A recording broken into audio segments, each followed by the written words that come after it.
तो दोस्तों आज की जो वीडियो है ज्वाइनिंग टाइम के बारे में हम इसमें पढ़ेंगे।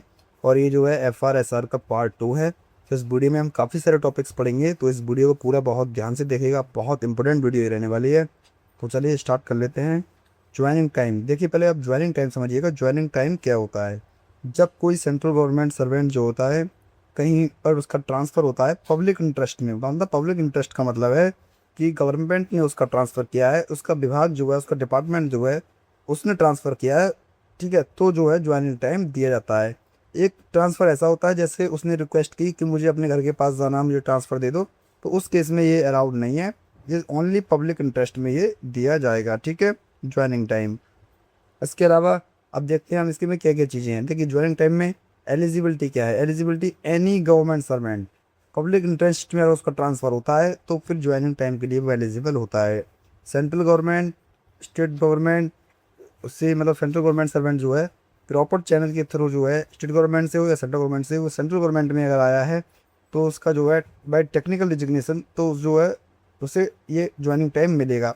और ये चीज़ प्रोबेशन पर भी अलाउड है। वो प्रोबेशन पर था तब भी अगर वो सेंट्रल गवर्नमेंट में आया है या फिर कहीं गया है तो उसे जो ज्वाइनिंग टाइम उसे दिया जाएगा। ठीक है। सरप्लस जो स्टाफ है, कभी कभी क्या होता है डिपार्टमेंट में जो सरप्लस स्टाफ होता है इसे अनदर ऑफिस में रिडिप्लॉयमेंट कर दिया जाता है, तो उसके लिए भी जो है ज्वाइनिंग टाइम दिया जाएगा। और डिपार्टमेंट का जो रिडक्शन, अगर कभी डिपार्टमेंट का क्या होता है रिडक्शन हो जाता है तो क्या किया जाता है कि जो मतलब जो गवर्नमेंट सर्वेंट होते हैं उन्हें अपॉइंट किया जाता है अनदर जो प्लेस होता है उसमें, तो उनके लिए भी जो है ज्वाइनिंग टाइम दिया जाता है। लेकिन इसमें कंडीशन है, जब डिपार्टमेंट का अगर रिडक्शन हुआ है तो उस केस में जो है गवर्नमेंट सर्वेंट अगर वर्किंग कंडीशन में है, मतलब वर्किंग कंडीशन में मतलब गवर्नमेंट सर्वेंट जॉब कर रहा है और डिपार्टमेंट का रिडक्शन हो गया तो उसी समय उसे ऑर्डर मिल गया कि आपको नए ऑफिस में जाना है, तो ज्वाइनिंग टाइम भी मिलेगा, ज्वाइनिंग पे भी मिलेगा। लेकिन ऑफिस का रिडक्शन हो चुका है, गवर्नमेंट सर्वेंट जो है मतलब रिडक्शन होने के बाद मतलब अब क्या है वो वर्किंग में नहीं है, वो अपने घर पर है, उस समय उसे ऑर्डर मिलता है कि आप चाहिए अनदर ऑफिस आपको ज्वाइन करना है, तो उस समय जो है उसे ज्वाइनिंग टाइम मिलेगा, लेकिन ज्वाइनिंग पे उसे नहीं दिया जाएगा। और ये भी कब मिलेगा ज्वाइनिंग टाइम, ये याद रखना है कि इसमें जो ब्रेक है वो 30 डेज से ज़्यादा नहीं होना चाहिए। मतलब डिपार्टमेंट का रिडक्शन हो गया उसके बाद में जो है 30 डेज से ज़्यादा का गैप नहीं होना चाहिए और सर्विस 3 साल से ज़्यादा की होनी चाहिए। ठीक है, ये हमें ध्यान रखना है। एलिजिबिलिटी जो है रेलवे, डिफेंस, कंटीजेंसी स्टाफ पर ये सब जो है अलाउड नहीं है। ठीक है, नॉट अलाउड है ये। इसके अलावा और देखते हैं नीचे, government servant proceed to any remote area. देखिए गवर्नमेंट सर्वेंट क्या होते हैं, कभी कोई रिमोट एरियाज़ में रहते हैं वो। ठीक है, रिमोट एरियाज़ में अगर वो रहते हैं और वहाँ से आते हैं तो उनके लिए क्या होता है, एक चीज़ के लिए, एक ही चीज़ के लिए, मतलब वो रिमोट एरिया से आते हैं, रिमोट एरिया पे जाते हैं तो उन्हें ज्वाइनिंग टाइम भी मिलता है और ज्वाइनिंग पे भी उनके लिए दिया जाता है। गवर्नमेंट सर्वेंट अगर अंडमान और लक्षद्वीप में जाते हैं, जैसे मान लीजिए कोई गवर्नमेंट सर्वेंट है जो कि दिल्ली में मतलब दिल्ली का है कि, और उसे जो है अंडमान निकोबार में वो काम करने के लिए जाता है, सो मतलब उसका पब्लिक इंटरेस्ट में ट्रांसफ़र हुआ है अंडमान निकोबार में। अब जब वो अंडमान निकोबार जाएगा तो भी उसके लिए दिया जाएगा ये ज्वाइनिंग टाइम, ज्वाइनिंग पे, और जब वो आएगा दिल्ली के लिए वापस तब भी उसके लिए दिया जाएगा। ठीक है, तो याद याद रखेंगे अंडमान निकोबार या लक्षद्वीप ऐसे जो ये जो है तो यूटीज़, तो इनमें जो है ज्वाइनिंग टाइम ज्वाइनिंग पे मिलता है इसमें। अच्छा, कमिटमेंट मतलब कब से स्टार्ट हो जाता है, तो देखिए जैसे ही डिपार्टमेंट से रिलिंक्विश होता है और गवर्नमेंट सर्वेंट जैसे ही उस पोस्ट से पद को छोड़ता है, रिलीविंग ऑर्डर उसे मिलता है कि आपको नई उस ऑफिस में ज्वाइन करना है, तुरंत वो जो है ज्वाइनिंग टाइम शुरू हो जाता है। अगर मान लीजिए उसने फॉर नून मतलब सुबह के टाइम में, तो दोपहर से पहले अगर उसने ऑफिस छोड़ा तो उसी दिन से सेम डे से जो है ज्वाइनिंग टाइम स्टार्ट हो जाएगा। अगर मान लीजिए आफ्टरनून में उसने छोड़ा ऑफिस तो जो है नेक्स्ट डे से जो है ज्वाइनिंग टाइम स्टार्ट हो जाता है। ठीक है, और ज्वाइनिंग टाइम को जो है किसी भी छुट्टी के साथ में जो कंबाइन कर सकते हैं, वैकेशन है या फिर रेगुलर लीव जो भी होती हैं ईएल वगैरह, और हॉलीडे या फिर RH रेस्ट्रिक्टेड हॉलीडेज होते हैं उनके साथ भी जो है कंबाइन कर सकते हैं, बट CL के साथ कंबाइन नहीं कर सकते, ये आप याद रखिएगा। ठीक है, कैलकुलेशन जो होती है मतलब रूल्स वगैरह जो होते हैं ओल्ड डिपार्टमेंट से ही लगते हैं, जब मतलब ट्रांसफ़र जब होता है गवर्नमेंट सर्वेंट का तो ज्वाइनिंग टाइम दिया जाएगा, कितना दिया जाएगा। ठीक है, और ज्वाइनिंग पे इसका क्या रहेगा, ये ओल्ड डिपार्टमेंट में जहाँ वो होता है उसके बेसिस पर ये सब डिसाइड होता है। ठीक है, इसके अलावा क्वांटम आप समझिएगा, मतलब इसमें आप देखेंगे कि अगर इसमें आप सिंपल सी चीज़ समझ लीजिएगा, जब गवर्नमेंट सर्वेंट का ट्रांसफ़र होता है तो जो ज्वाइनिंग टाइम जो दिया जाता है वो रेसिडेंस उसका जो चेंज होता है उसके बेसिस पे दिया जाता है। जैसे मान लीजिए सेम स्टेशन पर उसका ट्रांसफ़र हुआ, सेम स्टेशन पर मतलब मान लीजिए बेंगलोर में कोई गवर्नमेंट सर्वेंट वर्क कर रहा है और उसका ट्रांसफ़र भी बेंगलोर में ही हो गया सेम स्टेशन पर, मतलब सेम सिटी में, और उसने घर चेंज नहीं किया तो उसे सिर्फ एक दिन का ज्वाइनिंग टाइम मिलेगा। अगर मान लीजिए अनदर स्टेशन पर हो गया, मान लीजिए बेंगलोर से थोड़ा हंसकर कोई और सिटी है, किसी और सिटी में हो गया और उसके लिए फिर भी घर चेंज नहीं किया है तो भी उसके लिए क्या मिलेगा, एक दिन का ही ज्वाइनिंग टाइम मिलेगा। लेकिन उसका मान लीजिए अनदर स्टेशन पर हुआ है और उसने जो रेजिडेंस को भी चेंज कर लिया अपने, तो उसके लिए जो ज्वाइनिंग टाइम मिलेगा वो इसके अनुसार मिलेगा, जिसके बारे में अब हम बात करेंगे। डिस्टेंस मतलब अकॉर्डिंग मिलेगा, ठीक है। डिस्टेंस अगर मान लीजिए 1000 किलोमीटर से कम है, और ये हम रेल की बात कर रहे हैं, रेल की, ठीक है, यहाँ पे याद रखिएगा। अगर मान लीजिए डिस्टेंस 1000 किलोमीटर से कम है तो 10 डेज का ज्वाइनिंग टाइम मिलेगा।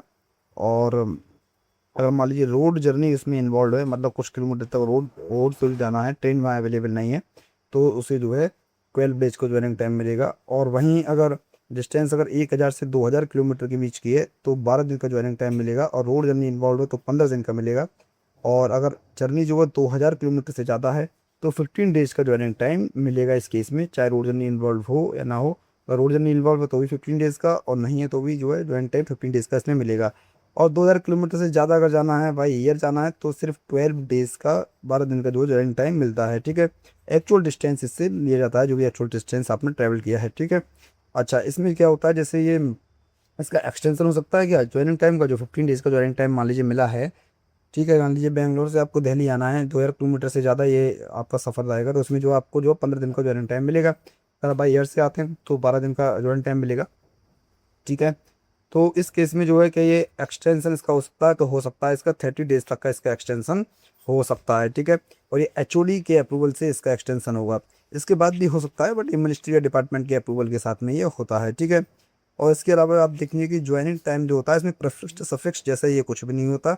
इसमें मान लीजिए जब से आपको ज्वाइनिंग टाइम मिला उसी दिन से जो है आपके डे काउंट होना शुरू हो जाते हैं, 15 डेज हो या 12 डेज हो, जो भी हो, ठीक है। तो आपको जो है तुरंत जाकर ज्वाइन करना होता है। इसके अलावा हम बात करें अनअवॉइडेबल ज्वाइनिंग टाइम, मतलब अनअवेल्ड ज्वाइनिंग टाइम क्या होता है। अनअवेल्ड ज्वाइनिंग टाइम का मतलब होता है कि जैसे मान लीजिए आपको 15 डेज़ का ज्वाइनिंग टाइम मिला और आपने तुरंत जाकर ऑफिस ज्वाइन कर लिया इमीडिएटली, तो इस कंडीशन में क्या हुआ, आपके पास जो 15 डेज़ का ज्वाइनिंग टाइम मिला हुआ था आपने तुरंत जाकर ज्वाइन कर लिया नेक्स्ट डे, तो बची हुई जो आपको ज्वाइनिंग टाइम था 15 डेज़ का, वो आपकी ईएल में क्रेडिट कर दिया जाएगा। लेकिन ये बात थोड़ा ध्यान रहे कि ये जो ईएल है वो 30, मतलब ये जो 300 से ज़्यादा क्रेडिट नहीं हो सकती। तो और जो गवर्नमेंट सर्वेंट है उसके अकाउंट में 300 से ज़्यादा, मतलब 300 ईएल ऑलरेडी हैं, तो ये 15 डेज जो क्रेडिट नहीं होंगे। और मान लीजिए उसके पास जैसे 280 छुट्टी थी उस समय, तो क्या हुआ इस पर, जिसमें 295 हो जाएंगी तो ये क्रेडिट हो जाएंगे, ठीक है। मैक्सिमम 300 से ज़्यादा छुट्टियाँ नहीं हो सकती, ठीक है। अब हम इसके बारे में थोड़ा सा और समझते हैं, ये क्या है ज्वाइनिंग टाइम। इसमें कभी ये कंडीशन आती है, जैसे मान लीजिए ट्रांसफ़र ए प्लेस से बी प्लेस पे हुआ और आप मान लीजिए ज्वाइनिंग टाइम आप अवेल कर चुके हैं, और आप मान लीजिए लोकेशन से यहाँ पर पहुँच गए। अब यहाँ पर आपको ऑर्डर मिलता है कि आपको जो है ये लोकेशन की आपको चेंज कर दिया गया है, आपको यहाँ ज्वाइन नहीं करना है, और मतलब एक अलग प्लेस पे ज्वाइन करना है, ठीक है। या फिर मान लीजिए कुछ दिन रुक कर ज्वाइन करना है, आप ऑफिस वापस आ जाइए, बाद में ज्वाइनिंग टाइम वो लोग देंगे। तो इस कंडीशन में क्या है, ऑलरेडी आपने ज्वाइनिंग टाइम तो अवेल कर लिया है, तो इस केस में जो आपको न्यू ऑर्डर में न्यू ज्वाइनिंग टाइम दिया जाएगा। इसके अलावा जो ज्वाइनिंग टाइम जो पे मिलता है, ठीक है, ज्वाइनिंग टाइम पे का मतलब होता है, जैसे मान लीजिए 15 डेज़ का ज्वाइनिंग टाइम मिला, तो उन 15 डेज़ की आपको सैलरी मिलेगी, उसे बोलते हैं ज्वाइनिंग टाइम पे। तो जो ज्वाइनिंग टाइम पे मिलता है वो न्यू डिपार्टमेंट देगा, बट वो जो है उसका बेस जो है, मतलब बेसिक पे जो है ओल्ड डिपार्टमेंट का हुआ डी एच आर ए सब उसी के बेसिस पे लगेगा, ठीक है। और जो ट्रांसफ़र अगर राउंड रिक्वेस्ट पे होता है तो ज्वाइनिंग टाइम नहीं मिलता, लीव लेकर इसमें जाना होता है। तो ये सब चीज़ें इसमें बताई गई हैं, ठीक है। इसके अलावा जैसे हम बात करें यहाँ, जैसे कभी कोई गवर्नमेंट सर्वेंट का कहीं एक लोकेशन पर ट्रांसफ़र किया जाता है, मान लीजिए किसी दिल्ली की गवर्नमेंट है और उसके लिए ट्रांसफ़र कर दिया गया, मान लीजिए अंडमान निकोबार ट्रांसफ़र कर दिया गया, और ये बताकर कि सिर्फ 2 साल तक ही उसे वहाँ रखा जाएगा, तो 2 साल के बाद उसका टेन्योर वहाँ कंप्लीट हो जाता है। तो कंप्लीट होने के बाद उसे जो है और दिल्ली बुला लिया जाता है चॉइस स्टेशन पर। हालांकि मतलब उसे मतलब उसे दिल्ली चॉइस स्टेशन थी उसकी, वो दोबारा दिल्ली बुला दिया जाती है, उसको टेन्योर जो कंप्लीट हो चुका है, तो उस कंडीशन में उसे जो पब्लिक इंटरेस्ट माना जाएगा, ठीक है। और उसमें एक चीज़ समझ लीजिएगा कि जैसे ज्वाइनिंग टाइम अवेल के बाद में ट्रांसफ़र कैंसिल कर दिएगा, तो उसको जो ज्वाइनिंग टाइम अवेल किया गया उसे ज्वाइनिंग टाइम ही माना जाएगा, ठीक है। और ज्वाइनिंग जैसे टेम्परेरी ट्रांसफ़र किसी कभी कभी होता है गवर्नमेंट सर्वेंट का, तो जैसे टेम्परेरी ट्रांसफ़र होता है ए प्लेस से बी प्लेस पे किया गया अप टू 180 डेज, ठीक है। तो गवर्नमेंट जो है इसे टूर मानती है, तो यहाँ पर जो इसे ज्वाइनिंग टाइम नहीं मिलता है 180 डेज तक का, इसे टूर माना जाता है, तो इसको ट्रांजिट टाइम दिया मिलता है यहाँ पर, ठीक है। ज्वाइनिंग टाइम नहीं मिलेगा क्योंकि इसे जो गवर्नमेंट जो टूर मानती है। जो ज्वाइनिंग टाइम काउंटेबल है, हाँ, तो ज्वाइनिंग टाइम जो है काउंटेबल है, इंक्रीमेंट के लिए भी काउंटेबल है, क्वालिफाइंग सर्विस के लिए भी काउंटेबल है, और ये ड्यूटी के लिए भी काउंटेबल होता है। तो ये एक इंपॉर्टेंट है, यहाँ से क्वेश्चन आते हैं ज्वाइनिंग टाइम से, सबसे इंपॉर्टेंट यही है। तो ज्वाइनिंग टाइम के यहाँ पर कंप्लीट होता है, आप अच्छी तरीके से यहाँ पर इसे देखें, एक बार अगर आपको समझ नहीं आए दोबारा इसे देखें, यहाँ पर कंप्लीट हो जाता है, आप अच्छी तरीके से इसे समझें। और बाकी आप बुक से थोड़ा बहुत देखिएगा तो आपका बिल्कुल जो है कन्फ्यूजन क्लियर हो जाएगा, ठीक है। तो चलिए अब चलते हैं अपने नेक्स्ट टॉपिक की तरफ। इस ये एनपीए एक टॉपिक आता है, ये ठीक है, तो इसे ध्यान से आप पढ़िएगा, यहाँ से क्वेश्चन पूछा जाता है, नॉर्मल क्वेश्चन आता है। नॉन प्रैक्टिस अलाउंसेस होता है ये, ठीक है, ये डॉक्टर्स वगैरह को दिया जाता है। ताकि वो प्राइवेट प्रैक्टिस ना करें, ठीक है। एडमिसिबल क्या है, CGHS ऑफिसर जो होते हैं, सेंट्रल गवर्नमेंट हेल्थ स्कीम के ऑफिसर, तो उन्हें दिया जाता है। वेटरनरी जो डॉक्टर्स होते हैं उनको भी मिलता है ये इसका रेट आप याद रखेंगे, ये रेट एग्जाम में पूछा था, 20% ऑफ बेसिक पे। गवर्नमेंट सर्वेंट का जो बेसिक पे है उसका 20% एक्स्ट्रा उसे मिलता है, जिसका नाम होता है क्या, NPA, नॉन प्रैक्टिस अलाउंसेस। अच्छा, कंडीशन क्या है इसकी, बेसिक पे प्लस NPA जो है इसे मिलाकर 2,37,500 से ज़्यादा नहीं हो सकता, ठीक है। तो इसे ध्यान रखा जाता है। और ये जो है 2,37,500, मतलब इसे बेसिक पे तो है ही और इसमें NPA भी मिल रहा है, तो इन दोनों को मिलाकर जो पे का हिस्सा माना जाता है। पे का हिस्से का मतलब है ये दो इमोलमेंट्स माने जाते हैं जो कि काउंट होते हैं, ठीक है। जैसे कभी भी जब भी काउंट होता है GST वगैरह, जैसे हमने पेंसिल रूल में बात करी थी, तो जो है इसे पे माना जाएगा, ठीक है। तो ये एमोलमेंट्स का हिस्सा ही माना जाता है पे। तो इसे आप जो है यहाँ पर याद रखें, ये एमोलमेंट्स का हिस्सा है। NP, नॉन प्रैक्टिस अलाउंसेस 20% दिया जाता है, डॉक्टर्स वगैरह को दिया जाता है। इतनी चीज़ आप यहाँ पर इसे याद रखिएगा, ठीक है। अब नेक्स्ट टॉपिक देखते हैं। अब हम बात कर लेते हैं लियन के बारे में। लियन जो होता है ना, वो FR9 फंडामेंटल रूल 9 का सब रूल 13 के अंडर आता है, ये आप याद रखेंगे। और लियन जो है वो क्या पैटर्न होता है। अच्छा, अभी समझिए ये है क्या है लियन। ये जो है मतलब एक कंफर्मेशन है, एक तरीके से ये एक टाइटल है। पहले आप ये याद रखें, यहाँ से क्वेश्चन बनता है लियन क्या होता है। तो लियन जो एक टाइटल होता है, और गवर्नमेंट सर्वेंट जो एलिजिबल होता है इस पर आफ्टर कंफर्म ऑफ प्रोविजन, जब तो उसका प्रोविजन, उस पर कंफर्मेशन हो जाता है प्रोविजन का, तब उसका दोस्त पोस्ट पर लियन बन जाता है, ठीक है। तब तक कोई अदर पोस्ट पर लियन क्रिएट नहीं होता, तब तक उसका पुरानी पोस्ट पर लियन बना रहता है उसका, ठीक है। ये आप याद रखें। इसके अलावा लियन जो है कब क्रिएट होता है, देखिए गवर्नमेंट सर्वेंट अपॉइंट जब होता है उसके बाद जब कंफर्म हो जाता है, कंफर्मेशन उसका बन जाता है, तो उस पोस्ट पर उसका लियन बन जाता है। और प्रमोशन अगर मान लीजिए उसका हायर पोस्ट पर हुआ है, तो उसका भी जो प्रोफेशन जो होता है, जो कंप्लीट होने के बाद ऑटोमेटिक उसका लियन क्रिएट हो जाता है, ठीक है। तो बहुत सिंपल सा तरीका है कि वो एक पोस्ट पर उसका जो है इस तरीके का राइट जो बना रहता है उस पोस्ट पर। ये पोस्ट हुआ उसी की, जैसे मान लीजिए गवर्नमेंट सर्वेंट, मैं आपको एग्जाम के थ्रू सुना था, गवर्नमेंट सर्वेंट मान लीजिए छुट्टी पर गया। अब ये थोड़ी है कि छुट्टी पे जब वापस आएगा तो उसकी पोस्ट वो खत्म कर दी जाएगी कि आप इस पोस्ट पर नहीं रहे। मतलब ऐसा क्या है कि उसका राइट बना हुआ है इस पोस्ट पर, वो आएगा तो उस पर वो जो है ज्वाइन करेगा उस पोस्ट पर। तो लियन क्या है, इस तरीके का जो है गवर्नमेंट सर्वेंट जो है उसी पोस्ट पर वो रहेगा, उसका अधिकार है। तो ये है, मतलब ये एक टाइटल है लियन, ठीक है। ये आप याद रखिएगा इस। देखिए अब आप इसमें देखिएगा, रिटेंशन ऑफ लियन, लियन जो कब बना रहता है पोस्ट पर, ठीक है। देखिए while performant duty of post, government servant जो अपनी ड्यूटी पर पोस्ट पर वर्क कर रहा होता है, ठीक है, आफ्टर कंफर्मेशन, अगर मान लीजिए प्रोबेशन पर है, तो आफ्टर कंफर्मेशन उसका पोस्ट पर लियन बन जाता है, ठीक है। अच्छा, गवर्नमेंट सर्वेंट जब डेपुटेशन पर जाता है या फॉरेन सर्विस पर जाता है तो भी उसका लियन बना रहता है। गवर्नमेंट सर्वेंट जब लीव पर जाता है या ठीक है ज्वाइंट टाइम पीरियड पर जब होता है तो उसका जो पोस्ट है उस पर उसका लियन बना रहता है। और सस्पेंशन पर भी जो उसका लियन बना रहता है। तो आप ये याद रखिएगा कौन कौन सी पोस्ट पर लियन बना रहेगा, एक तो डेपुटेशन पर, फॉरेन सर्विस पर, ज्वाइंट टाइम पीरियड पर, और सस्पेंशन पर भी यहाँ से क्वेश्चन आता है, क्योंकि सस्पेंशन पर जो होता है वो ड्यूटी का टर्मिनेशन होता है, पोस्ट का नहीं होता है उसके, ठीक है। तो आप ये यहाँ पर याद रखेंगे। अच्छा, लियन जो है कब नहीं बना रहेगा, तो गवर्नमेंट सर्वेंट जो है रिटायर जब होता है, BRS ले लेता है, ठीक है, वॉलंटरी रिटायरमेंट, और पेनल्टी वगैरह उस पर जब मतलब इम्पोज होती है, ठीक है, कोई मतलब उसकी पेनल्टी इम्पोज हो गई तो उसकी पोस्ट को रिड्यूस कर दिया इस तरीके से, तो फिर प्रीमेच्योर रिटायरमेंट गवर्नमेंट ने उसे दे दिया। इसके अलावा डेपुटेशन पर अगर वो एब्जॉर्ब हो गया, ठीक है, या फिर डेपुटेशन पे फॉरेन सर्विस पर गया है, वहाँ से मैक्सिमम टाइम लिमिट जो है उसके बियॉन्ड भी वो अगर वापस नहीं आता तो उसके लियन जो कैंसिल हो जाता है, नहीं, ठीक है। ये आप याद रखेंगे। इसके अलावा जो डेपुटेशन आप देखेंगे कि सिर्फ 7 ईयर्स का होता है, तो उससे ज़्यादा भी अगर मान लीजिए वो वहाँ रुकता है बिना डिपार्टमेंट की परमिशन के, तो फिर जो उसका लियन कैंसिल हो जाता है, ठीक है। टर्मिनेशन ऑफ लियन आप यहाँ पर देखिएगा कि एट द जो उसका पोस्ट जो है उस पर लियन मतलब कोई उसने अदर पोस्ट अगर पर लियन एक्योर कर लिया है तो उसका पुरानी पोस्ट का जो लियन बना हुआ था वो कैंसिल हो जाएगा, ठीक है। इसके अलावा गवर्नमेंट सर्वेंट का जो लियन है वो कैंसिल मतलब नहीं किया जाएगा, एक्सेप्ट FR13 और FR1। देखिए इसमें क्या लिखा गया है, इसके लिए ध्यान से समझ। तो इसमें ये दो चीज़ हमने देखी कि जब तक अदर पोस्ट पर कोई लियन एक्वायर ना करने पर और गवर्नमेंट सर्वेंट लियन कैंसिल नहीं होता है, एक्सेप्ट FR14, मतलब कि जब तक वो ये सेम कि अगर जब तक कोई अन्य पोस्ट पर लियन एक्वायर ना कर लिया गया हो बाई ट्रांसफ़र या फिर बाई टेक्निकल रिजिग्नेशन किसी भी तरीके से, ठीक है। लियन मतलब एक तरीके से टेक्निकली जो एक राइट बना रहता है पोस्ट पर, ठीक है। तो ये लियन था, इसके बारे में हमने पढ़ा। उम्मीद है आप ये भी समझ गए होंगे अच्छी तरीके से। यहाँ से क्वेश्चन कुछ पूछे जाते हैं, टाइम के बारे में क्वेश्चन पूछे जाते हैं, लियन कब कब बना रहता है, कब नहीं बना रहता है, तब भी क्वेश्चन पूछे जाते हैं। तो ये कुछ चीज़ें जो आप यहाँ पर याद रखिएगा। इसके बाद में हम पढ़ेंगे क्या, फीस के बारे में पढ़ेंगे, जो कि FR46A में बताया गया है। फंडामेंटल रूल्स 46A में फीस के बारे में हम पढ़ेंगे। काफ़ी इंपॉर्टेंट रहता है, थोड़ा सा आप इसे देखिएगा ध्यान से। काफ़ी अच्छा ये जो है रूल है, यहाँ से कुछ क्वेश्चन में जरूर पूछे जाते हैं। अभी हम फीस के बारे में पढ़ रहे हैं। फीस क्या है, FR46A है इसका ये, ठीक है, फंडामेंटल रूल्स 46A। तो गवर्नमेंट सर्वेंट जो है अगर कोई भी ओकेजनली या एक्स्ट्रा वर्क अगर करता है, मेरिटोरियस नेचर का वर्क करता है, तो उसके लिए जो है फीस और ऑनरेरियम मिलता है। लेकिन इसमें याद रखने वाली क्या चीज़ है वो आप देखिएगा, जैसे उसको पैसा जो है दो जगह से मिलेगा, एक तो कंसोलिडेटेड फंड से और एक मिलेगा विदाउट कंसोलिडेटेड फंड से, मतलब किसी नॉन गवर्नमेंट ऑर्गेनाइजेशन से।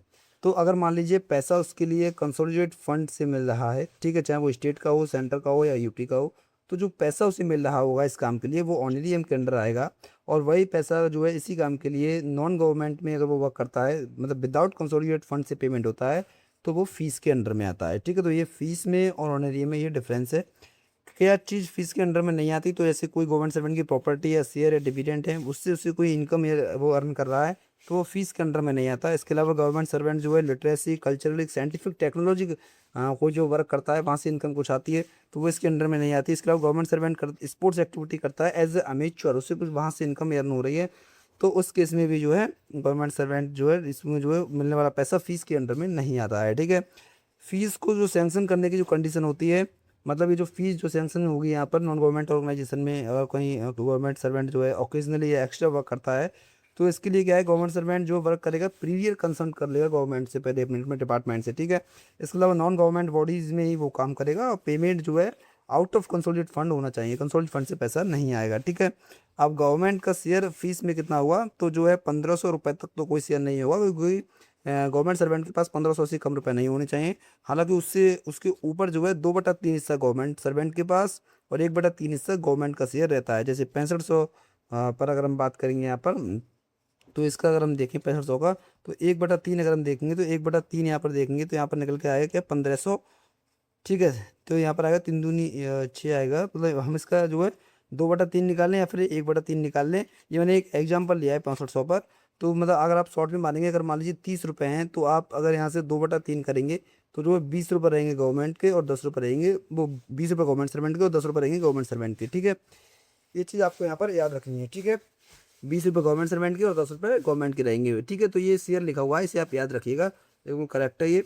इसके अलावा जैसे कुछ वर्क एक्टिविटीज जिसमें कोई परमिशन की रिक्वायर्ड नहीं होती, जैसे कोई पब्लिक इंटरेस्ट में कोई ऐसे कंपटीशन हुआ या कोई और कोई मतलब कंपटीशन चल रहा है, ठीक है, तो उसे कोई अवार्ड मिल रहा है, उससे उस अवार्ड की जो फीस मिलती है, तो वो जो फीस की कैटेगरी में ये नहीं आती है, और इसमें मतलब कोई परमिशन लेने की आवश्यकता इसके लिए नहीं है। और क्रिमिनल को अरेस्ट कराया, जैसे किसी को वहाँ से कोई अवार्ड मिला, तो ये भी जो है फीस की कैटेगरी में नहीं आता। और कस्टम एंड एक्साइज जो लॉ के तहत जो है एडमिनिस्ट्रेटिव की ड्यूटी कर रहा है कोई भी, तो वो भी जो है इसके अंडर में नहीं आता है अवार्ड वगैरह। ठीक है, हिंदी प्रतियोगिता में अवार्ड वगैरह भी, ये सब इसके लिए कोई परमिशन की आवश्यकता नहीं होती है। अगर कोई बुक वगैरह पब्लिश कराई है, 2 कॉपी बुक पब्लिश करा ली है, तो वो उसके लिए कुछ रॉयल्टी वगैरह देनी होगी। अगर मान लीजिए उसमें कुछ अपना टैलेंट का कोई यूज किया है, तो फिर जो है उसमें मतलब रिलैक्सेशन मिलता है। टैलेंट का अगर आपने उसमें यूज किया है, कुछ जैसे रूल्स वगैरह छापते समय कुछ टैलेंट का आप अगर अपने यूज कर रहे हैं, उसमें कुछ एक्स्ट्रा कुछ भी वर्क कर रहे हैं, तो वो जो है उसमें आपको लिए जो है शेयर देना नहीं पड़ेगा गवर्नमेंट के लिए। ठीक है, प्राइवेट बॉडी के लिए काम मतलब जो है कोई करेगा तो फिर जो है को तो देना ही पड़ेगा। ठीक है, जो भी शेयर है गवर्नमेंट का, गवर्नमेंट सर्वेंट कोई बुक अगर पब्लिश करता है जो कि लिटरली या फिर जैसे हमने यहाँ पर देखा इसमें कल्चरल, साइंटिफिक, टेक्नोलॉजिक किसी भी टॉपिक पर है, तो उसके लिए जो है मतलब जो है किसी भी तरीके की परमिशन की इसमें जो जरूरत, इसमें जो है शेयर देने की ज़रूरत इसमें नहीं पड़ती है। ठीक है, बाकी जो अदर बुक हैं उसमें जो है फिर परमिशन और शेयर दोनों जो है परमिशन भी चाहिए और शेयर देने की आवश्यकता पड़ती है, गवर्नमेंट को शेयर देना पड़ेगा। ठीक है, तो ये जो है एक फ़ीस है। फीस मतलब जैसे आपके इसमें इंपॉर्टेंट चीज़ क्या आपको समझनी है, जैसे नॉन गवर्नमेंट ऑर्गेनाइजेशन में वर्क हो रहा है, वहाँ से जो पैसा मिल रहा है, क्योंकि नॉन गवर्नमेंट है तो पैसा कंसोलिडेटेड फंड से नहीं आएगा, फीस कहलाया जाएगा, और ऑनरेरियम के लिए government consolidated fund of India से पैसा ये निकलता है। ठीक है, स्टेट से, यूटी किसी से भी होता है, क्या फीस में होता है, ये सब इंपॉर्टेंट